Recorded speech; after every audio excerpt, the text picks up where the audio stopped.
आपने कहा कि लालू के डर से बीजेपी को वोट दिया था, बीजेपी के डर से लालू को 2005 से लेकर आज तक नीतीश जी को किसके डर से वोट मिला? नीतीश जी को दो वजहों से वोट मिला है। पहली बात, जो नीतीश कुमार को वोट देता है उसका मेन वोट वही है जो लालू जी के खिलाफ वोट देता है, और दूसरा 2005 से 2010-12 तक उनकी जो सरकार यहाँ चली उसमें कुछ काम होता, सुधार होता लोगों को दिखा, तो वो सुधारवादी लोग भी उनको वोट दिया उन लोगों ने। लेकिन 2014 के बाद से नीतीश जी के राज में सुशासन का वो चीज देखने को नहीं मिला।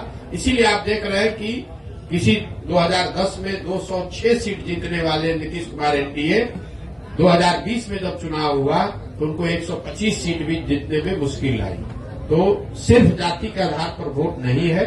अगर सिर्फ जाति के आधार पर वोट होता तो जो एनडीए चुनाव लड़ी थी 2010 में वही एनडीए चुनाव लड़ी 2020 में, तो फिर उनका 206 से घट के 120 कैसे हो गया? यही बात तो हम आपको बता रहे हैं। लेकिन नीतीश कुमार की जो पूरी राजनीति है, जो उनका वोटर है, वो लालू विरोध पर, लालू जी के जंगल राज के विरोध पर ही खड़ी रही है। उसमें एडिशन जैसे जैसे वो आगे बढ़े तो कुछ और लोग जुड़े होंगे, लेकिन मूल वोट जो उनका है वो लालू विरोध का वोट है। जो लालू से डरता है या लालू जी को नहीं चाहता है वो नीतीश जी को वोट पहले करता रहा है। जदयू की राष्ट्रीय कार्यकारिणी की बैठक होने जा रही है जी, जदयू की राष्ट्रीय कार्यकारिणी की बैठक होने जा रही है और संभावना जताई जा रही है कि नीतीश कुमार फिर से पलटी मार सकते हैं। इस पर क्या प्रतिक्रिया आपकी? देखिए, नीतीश कुमार के राजनीतिक जीवन का ये अंतिम दौर चल रहा है, राजनीतिक पारी का ये अंतिम दौर चल रहा है। नीतीश कुमार को खुद नहीं मालूम है कि वो कहाँ हैं और कहाँ रहेंगे।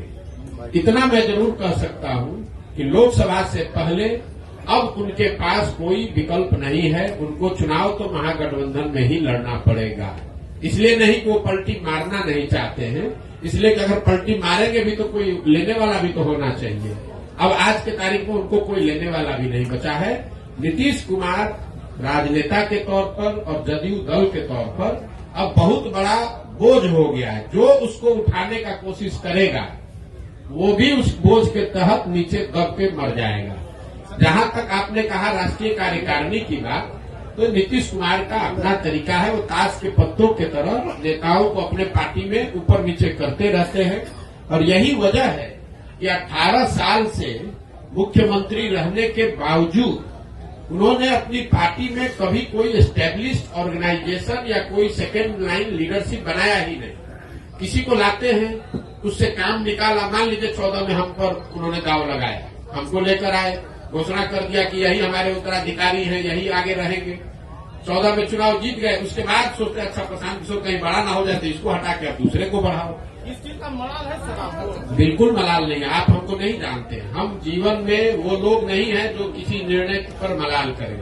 हमारे माता पिता और हमारे गुरुओं ने सिखाया है कि जीवन में जो आप काम करते हैं उसके अगर उसमें आपको कुछ गलती हो जाए तो उससे दो रास्ते आपके पास है। एक, आप अपने निर्णय और अनुभव के आधार पर सीख सकते हैं, सीख कर आगे जीवन में गलती न करें ये कर सकते हैं, या उसका मलाल कर सकते हैं। हम मलाल करने वाले लोग नहीं हैं। एक बार नीतीश कुमार ने अगर धोखा किया, उसके बाद नीतीश कुमार चाहे 20 बार हमारे पास आ गए, कितनी बार बात कर ली, कितने संदेश भिजवा दिए, हमने कह दिया कि अब फिर सियार सर्कुल के नीचे नहीं जाएंगे। हमको चाहे 1 बरस लगे कि 10 बरस लगे, अब नीतीश कुमार के साथ जाने का कोई सवाल नहीं है। नीतीश कुमार जब महागठबंधन बनाए, इस बार आपको पता चला जब बनाए तब हमको आकर मार्च में 6 महीना पहले आकर सबसे पहले हम ही से सलाह किया कि भाई अब महागठबंधन बनाना चाहते हैं, आप इधर आ जाइए। आप तो भाजपा के खिलाफ हमारी मदद करना चाहते थे। उस समय भी हमने कहा कि हम नहीं मिलेंगे, अब नहीं आ सकते हैं, आपको जो करना है वो कीजिए, हम अपनी नई व्यवस्था ही बनाना चाहते हैं।